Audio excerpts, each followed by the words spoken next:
Hi, yeah, it's Christina with the Romantic Revolution. Brought you those two books, the dating guide and the workbook, a few years back. Yes, I know those titles look upside down and backwards. You are welcome. You can look up these books on Amazon. Do ask, do tell.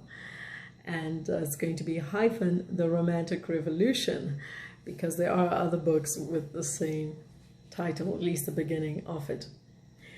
Now on Facebook you will find the group, the page, the Do Ask, Do Tell books, and I would encourage you to like and follow that page so that you can keep up to date with our posts.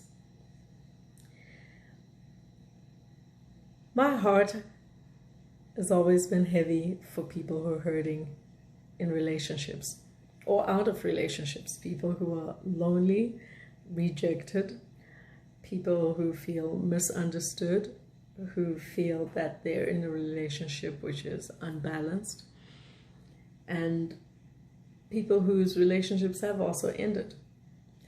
And way too often we have our loved ones who mean well will say, oh, they didn't deserve you. You know what? I know a great person for you. And without, or before we even begin or finish to process what has happened and how it has affected us, we just take all of that into the next relationship. And as well meaning as our family and our friends are, sometimes they don't really know the full details. It does take two to tango. Sometimes we do have a part that we have played or contributed into the situation that just devastated us. And unless we totally address that, go through it, process how it has affected us and changed us, and yes, we do change to a very large extent at times, we are just going to create another situation where we're going. Now, I know some people would say, oh, I know someone who was in a bad situation, they met a wonderful guy and now things are okay. Sometimes the process happens without them being conscious of it. Sometimes because of their own mechanism, their own coping mechanism, their own journey in life, they know how to emotionally, spiritually, physically, mentally detox, and even sexually detox from what they just came out of. Not to say everything would have been traumatic, not to say everything would have been bad, but just like when we eat food, our bodies digest it. They take the good stuff and they send the not so good stuff that is not needed down a certain way. We need to take every relationship that we have been through and process it. Look at the good, look at what we think is good, why do we think that is good, and so forth, and process all of that in a holistic, non-blaming, non-shaming, non-judgmental way, and then look and see how we have been changed, affected, or how we have transformed. I'll give you a very simple example of how we change. If you're in a relationship with someone who constantly cheats or someone who never tells the truth, you may have gone into that relationship with your list of what you're looking for in the ideal partner. After that relationship, you're very likely to put at the top of your list, number one, I do not want a cheater, or number one, I do not want someone who lies. Or number one, honesty is the most important thing to me, if it had not been number one on your list before. This shows that what you've just come out of has made you realize that there's some things that are much more important to you than anything else, or the absence of them is something that you never want to have to deal with, and you cannot or are not willing to tolerate in any future relationship. So that thing finds its way to the top of the list. And that means something has changed.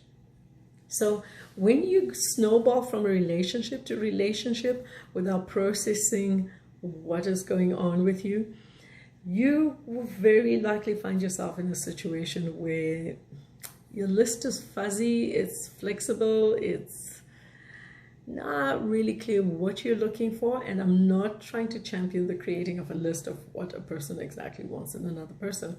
But what I'm saying is your awareness of who you are and the kind of person you would best be suited with becomes very subjective, depending on the day, depending on the person you're with, depending on the mood you're in, given the relationship you just got out of.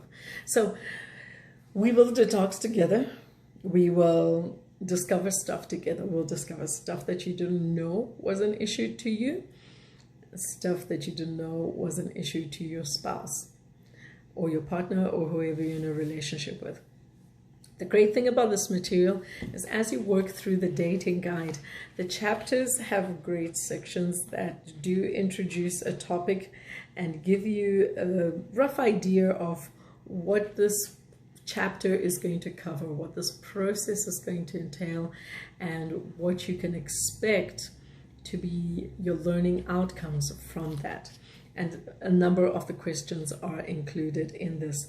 Now, in the workbook, however, there are no introductory chapters. What you will find instead is a lot of space for you to write in information and your findings and to just fill that in.